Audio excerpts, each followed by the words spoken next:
کہ جو بعض اقوال ملتے ہیں نا کہ امام ابو حنیفہ رحم اللہ کو صرف 17 حدیثیں ان کی طرف منسوخ کی جاتی ہیں یا احادیث کی بہت کم تعداد منسوخ کی جاتی ہے، تو اس نسبت کا مطلب کیا ہے؟ اس نسبت کا یہ مطلب نہیں ہے کہ ان کو حدیثوں کی معلومات کم تھی، اس نسبت کا مطلب یہ ہے کہ انہوں نے اپنی سند سے کتنی روایتیں نقل کی، سمجھ رہے؟ دونوں میں فرق ہوتا ہے۔ جیسے آج جتنے بھی علماء ہیں، بہت کم علماء ایسے ہیں جن کے پاس سندوں سے مطلب بہت بڑی تعداد میں سندیں ہوں حدیث کی کتابوں کی۔ بھئی ہمارے مدارس میں بہت سارے مدارس ایسے ہیں جو سند نہیں دیتے ہیں، جیسے صحیح بخاری جو ہے اربع ہے، کتابوں کی سند ان کے پاس نہیں دیتے، بہت سارے مدارس ہیں، اور بعض مدارس دیتے ہیں، حنفی مدارس بھی دیتے ہیں، اہل حدیث مدارس بھی دیتے ہیں، میرے پاس بھی سند ہے، جو کتب ستہ کی سندیں ہیں میرے پاس بھی الحمدللہ۔ لیکن بہت سارے ایسے علماء آپ کو مل جائیں گے جنہوں نے کسی بھی معنی میں، جن کے پاس سند نہیں ہے، سند مطلب وہ سند ایک سرٹیفکیٹ ملتی ہے نا مدرسے سے فارغ ہونے کے بعد، وہ سب کو ملتی ہے، لیکن ایک سند جو سلسلے روات کی سند ہے، یعنی کتب احادیث کی سند ہے، جس میں وہ طالب علم سے اوپر باقاعدہ ہر دور میں استاد کا نام ہوتا ہے، حدثنا فلان فلان فلان فلان کر کے اللہ کے نبی امام بخاری تک سند پہنچتی ہے، پھر امام بخاری کے بعد صحابہ کرام تک، پھر اللہ کے رسول صلی اللہ علیہ وسلم تک سند پہنچتی ہے۔ یہ سند جو ہے علماء کو دی جاتی ہے، بہت سارے مدارس میں بہت سارے علماء مشائخ سے سند لیتے ہیں۔ تو یہ جو سلسلہ نا سندوں سے حدیثیں اخذ کرنے کا، براہ راست محدثین کے سامنے بیٹھ کر ان سے طلب کرنا، حدیث ان سے حدیث طلب کرنا، ان سے سننا جو براہ راست سندوں کے ذریعہ، تو یہ معاملہ امام ابو حنیفہ رحمہ اللہ کے بہت کم تھا، وہ اس فیلڈ کے نہیں تھے، اس میدان کے نہیں تھے۔ تو جو بھی یہ کہتے ہیں کہ ان کے پاس حدیثیں کم تھیں، تو ان سے مراد یہ ہے کہ ان کے اپنی سند سے حدیثیں کم تھی، باقی ان کے شاگرد تھے، اس علاقے کے لوگ تھے، بہت سارے لوگوں سے ملتے تھے اور حدیثیں سناتے تھے، لیکن وہ روایت والا معاملہ جو ہے نہیں تھا ان کا، وہ واقعی ان کا کم تھا۔ اس کو مثال سے سمجھنا تو آج کے دور میں آپ کو بہت سارے علماء مل جائیں گے جو بہت بڑے ماہر ہیں، بلکہ خود شیخ البانی رحم اللہ، ہم اس دور میں ان کو محدث مانتے ہیں، علامہ مانتے ہیں، تو ان کے پاس جو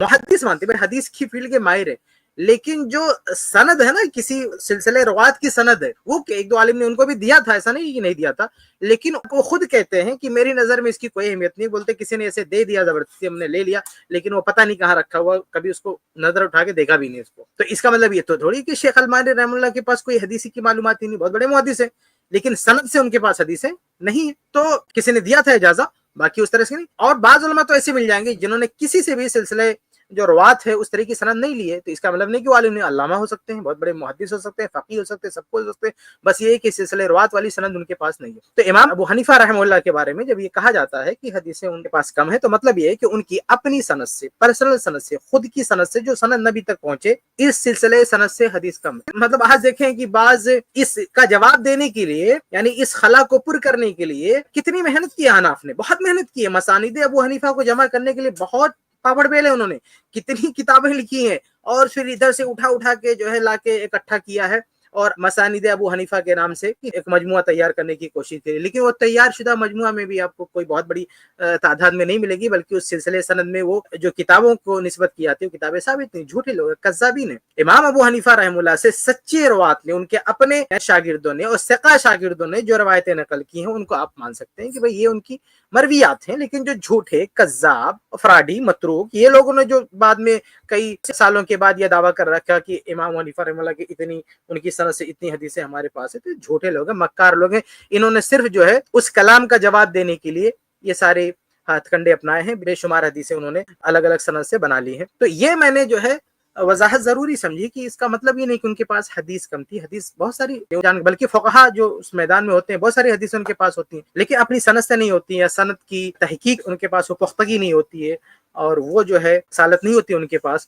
جو محدثین کے پاس جو ہے ہوتی ہے، جو محدثین فقیہ بھی ہوتے ہیں اور حدیث کے فن کے بھی ماہر ہوتے ہیں۔ میں نے پہلے بھی عرض کیا تھا، پھر دہراتا ہوں کہ امام بخاری رحم اللہ صرف محدث نہیں ہے، فقیہ بھی ہیں، اور حافظ ابن حجر رحم اللہ نے تقریب التہذیب میں جہاں ان کا ترجمہ لکھا ہے، اس میں کہا ہے کہ جبل الحفظ، امام بخاری کے بارے میں کہا ہے کہ یہ حافظے کے پہاڑ ہیں، اور پھر آگے کہا امام الدنیا فی فقہ الحدیث، یہ فقہ الحدیث میں پوری دنیا کے امام ہیں۔ حقیقت میں وہ مجتہد مطلق، مطلب بہت بڑے مجتہد، بہت پائے کے مجتہد،